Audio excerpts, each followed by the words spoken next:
Bonjour, cette vidéo fait partie d'une série dédiée à la gestion du stress et aux risques psychosociaux. Cette série de vidéos est mise à disposition par l'organisme de formation École du Stress. Nous formons des relaxologues avec diverses spécialisations, animation de groupe, cabinet individuel, intervention d'entreprise, etc. Vous trouverez de plus amples informations sur le site de notre organisme écoledustress.com. Nous allons dans cette vidéo vous présenter quelques principes clés concernant les solutions qui peuvent être apportées au stress.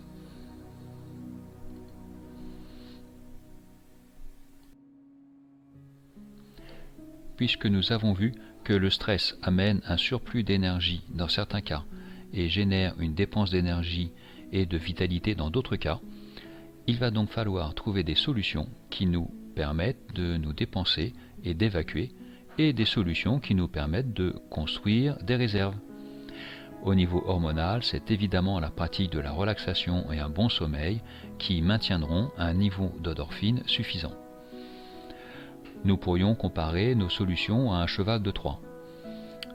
Nous insérons dans notre quotidien des pratiques qui, malgré l'activité extérieure, vont nous permettre d'installer petit à petit, au-dedans de nous, un fond de roulement qui nous permettra de toujours avoir les ressources dont nous avons besoin.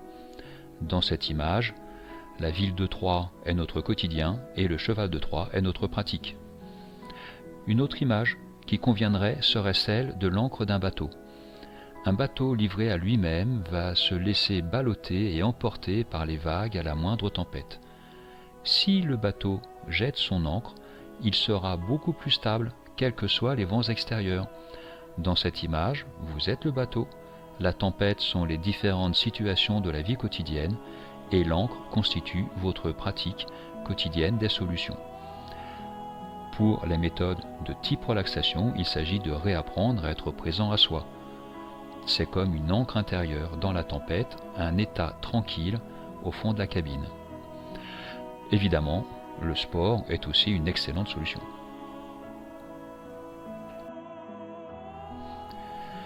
Une notion importante est celle de maintenir des activités dans différents domaines de vie. Ce sont nos activités qui donnent du sens à notre quotidien et qui contribuent à la construction et à notre perception de notre identité. Nous avons différents rôles à assumer, nous sommes parents, en même temps nous sommes enfants, nous pouvons être travailleurs, responsables associatifs. Ce sont ces différents rôles qui constituent notre quotidien.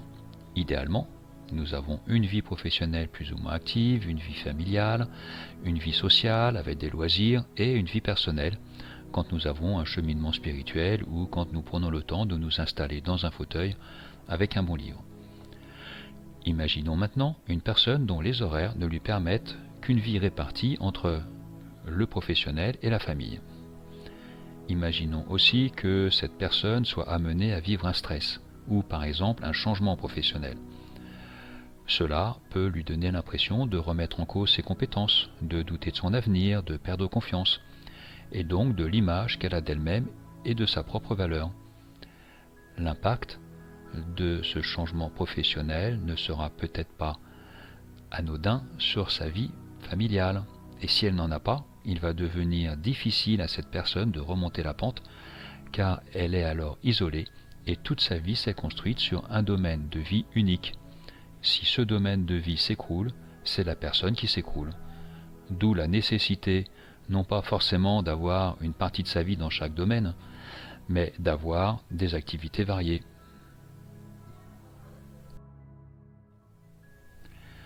Je vous laisse consulter le résultat de cette enquête. N'hésitez pas à mettre cette vidéo en pause. Vous remarquerez que, chose bizarre, il semblerait que les principales activités qui nous permettent de nous ressourcer se pratiquent seules.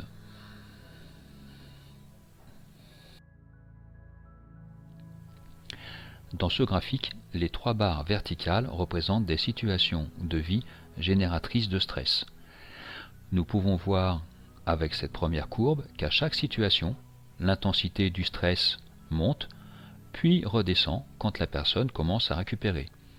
Si les situations sont trop rapprochées, la personne ne pourra pas récupérer complètement et finira par dépasser la zone rouge, point limite où les conséquences du stress pour cette personne-là, à ce moment-là, deviendront négatives. Comparons maintenant cette courbe à la courbe d'une personne qui pratique régulièrement des activités ressourçantes. À chaque situation de stress, l'impact sera similaire, mais grâce à ces activités ressourçantes, cette personne va récupérer beaucoup plus rapidement. Vous constatez qu'à terme, elle est encore bien loin de cette zone rouge. Il appartient donc à chacun de prévoir dans son quotidien une activité ressourçante et surtout de la pratiquer régulièrement, qu'il s'agisse de sport, de cuisine, de bricolage, de relaxation ou autre.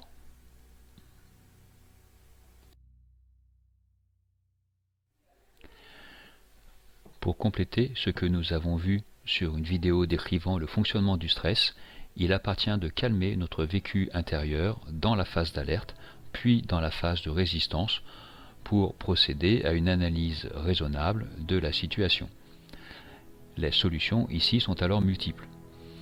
Il pourra s'agir de résolution de problèmes, de clarification des priorités en gestion du temps, de planification d'un plan d'action, d'aller chercher de l'aide et des ressources extérieures. Et dans le cas où une action extérieure serait impossible, c'est-à-dire je ne peux pas agir sur cette situation de stress, alors il me faudra continuer à pratiquer des méthodes de relaxation pour plutôt agir sur l'intérieur et éviter que s'amplifient ces conséquences négatives émotionnelles ou mentales. Il faudra renforcer mon ancre le temps que passe la tempête.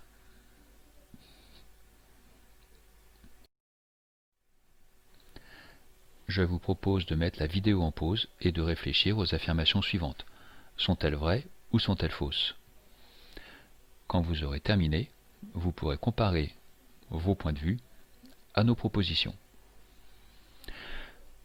Le stress est inhérent à l'évolution de l'homme, donc de notre point de vue, ce n'est sûrement pas une maladie. Il y a évidemment du bon stress et du mauvais stress, même si ces termes sont parfois discutés. Je ne crois pas qu'il existe des gens qui soient pas stressés, puisque le stress est un élément d'évolution et le moteur de nos actions. Avoir le rythme de vie que nous avons maintenant par rapport à ce qui se passait il y a 50 ou 100 ans, j'aurais effectivement tendance à dire qu'il y a plus de stress maintenant, même si on en parlait moins avant. Et concernant la question des managers, je pense que la gestion du stress est plus une question de personne que uniquement une question de situation. Enfin, nous avons effectivement vu qu'il faut un minimum de stress pour être performant, mais c'est absolument faux que le burn-out ne touche que les personnes dépressives. D'ailleurs, le burn-out en général, on ne le voit pas arriver.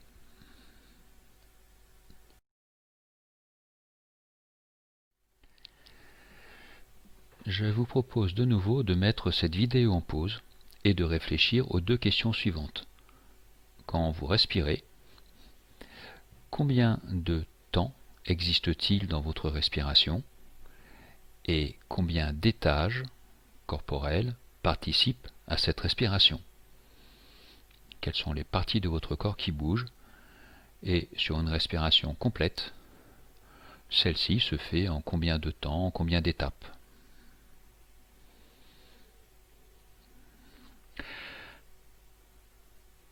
La respiration est un outil clé, simple, accessible à tout moment pour réguler et calmer nos émotions. Avec de la pratique, cela permet rapidement d'enrayer des montées de stress. Réguler votre respiration permet de réguler le système nerveux et de calmer le vécu émotionnel.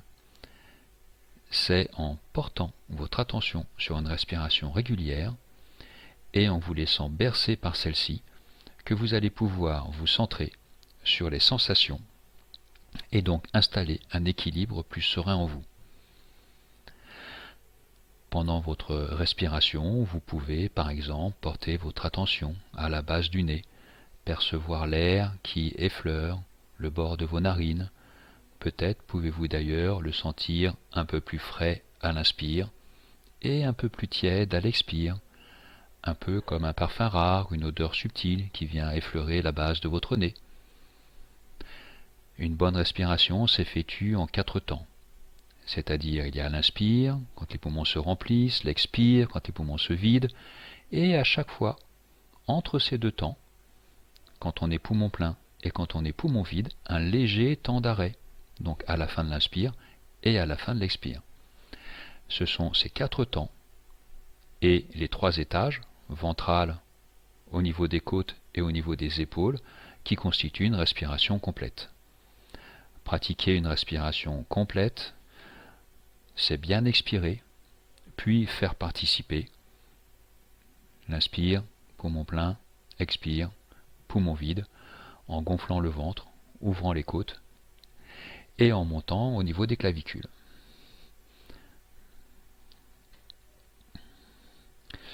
Sans cette respiration complète, habituellement, il y a un demi-litre d'air, sinon qui reste approximativement, bien sûr, qui reste au fond des poumons et qui n'est pas renouvelé aussi souvent qu'il devrait l'être. D'ailleurs, en Orient, ce rythme respiratoire s'installe sur un rythme de 3-2-5-2, c'est-à-dire 3 temps sur l'inspire, 2 temps poumon plein, 5 temps sur l'expire et 2 temps poumon vide. On dit que c'est un rythme naturel et c'est par essence un rythme calmant puisque l'expire est plus long que l'inspire. D'ailleurs, quand on est poumon plein et quand on est poumon vide, attention, ce ne sont pas des temps de blocage. Non, ce sont juste des temps de pause, un peu comme un oiseau qui plane. Et vous noterez ici que depuis le début, je parle de temps, je ne parle pas de secondes, ce qui donc permet à chacun de trouver un rythme pour lui confortable.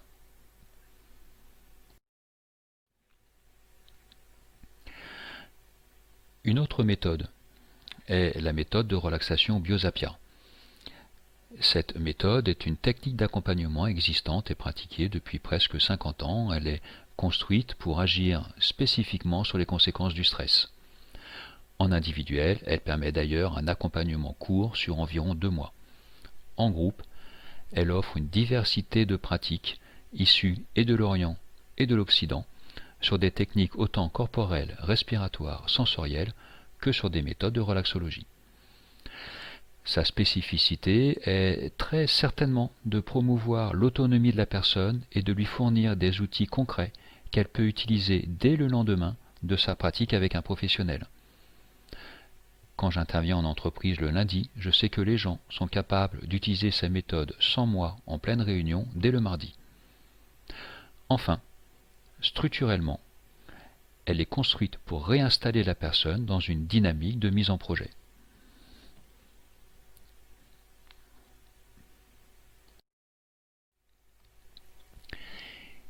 Il y a quelques années, un des principaux spécialistes mondiaux du cerveau, Karl Pribram, est venu donner une conférence à Paris pour exposer sa théorie sur le fonctionnement holistique de la mémoire. Il a réclamé un volontaire pour faire sa démonstration. Le volontaire est donc monté sur scène, il a tendu la main, comme le demandait notre grand spécialiste. Ce grand spécialiste a posé quelque chose dans cette main et lui a dit « Que sentez-vous » Le volontaire a tout de suite répondu sur de lui un crayon. Alors, notre spécialiste du cerveau a enlevé le crayon, il a déposé autre chose, il a reposé la même question, que sentez-vous? Et là, le volontaire, très fier, a tout de suite répondu une pièce de monnaie. Alors là, le spécialiste a eu l'air un peu déçu. Il a proposé au volontaire de retourner à sa place, il a demandé à un autre volontaire, et l'exercice se répète et se conclut de la même façon. À la fin, le spécialiste du cerveau déclare « Décidément, je n'arriverai pas à faire ma démonstration. Je vous pose des objets dans la main, je vous demande ce que vous ressentez, et plutôt que de me répondre froid, dur, doux, chaud, léger, en fait, vous identifiez l'objet. Vous êtes complètement coupé de vos sensations. » C'est l'histoire des Madeleines de Proust. Être dans sa sensation, être dans son senti, c'est avoir une impression à un moment, avoir engrammé cette impression, et je devrais donc dire évidemment cette sensation, de façon à ce que même une fois l'objet parti du centre de la main, on puisse continuer à percevoir cette sensation. Notre fameux Proust, à chaque fois qu'il mange une madeleine, se retrouve et revient en lui le souvenir de ce qu'il vivait chez sa grand-mère. Tant qu'on est dans la sensation, on ne peut être ni dans le mental, ni dans l'émotion. Donc apprenons à revenir sur la sensation, ce qui nous permettra de calmer le mental et d'apaiser les émotions. Revenir et reprendre le contrôle des idées va permettre d'éviter l'émotivité exagérée, d'éviter le vagabondage mental, et cela va nous permettre de nous réapproprier un petit peu, de contrôler ce fameux hamster là qui tourne dans sa roue, ou alors ce qu'on appelle aussi notre petit vélo qui tourne dans la tête sans arrêt. Jung d'ailleurs, par exemple, a mis en évidence que l'homme ne peut à la fois être dans la sensation et en même temps dans le mental ou les émotions. Un retour aux sensations est donc une solution pour calmer les émotions et prendre du recul par rapport à nos activités cérébrales. C'est cette capacité qui vous permettra de calmer le mental en situation d'insomnie, par exemple.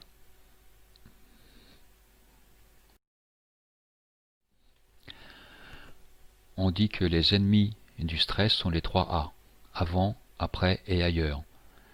Parce que je sois avant, que je sois après ou que ma pensée soit ailleurs, je ne suis du coup ni dans l'ici, ni dans le maintenant, seul espace en fait où je peux réellement agir.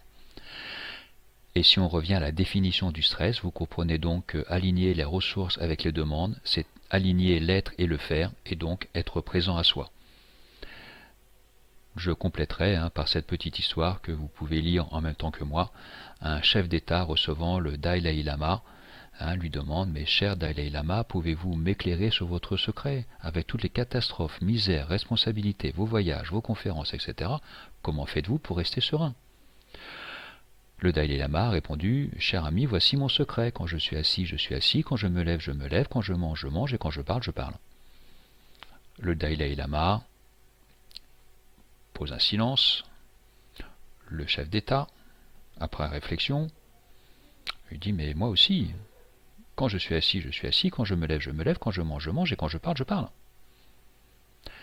Suite à quoi le Dalai Lama a repris la parole pour lui dire: ben non, mon ami, voici la différence. Quand vous êtes assis, vous pensez à vous lever. Quand vous êtes levé, vous pensez à courir. Et quand vous courez, vous pensez à votre but. Vous n'êtes jamais dans l'ici et le maintenant.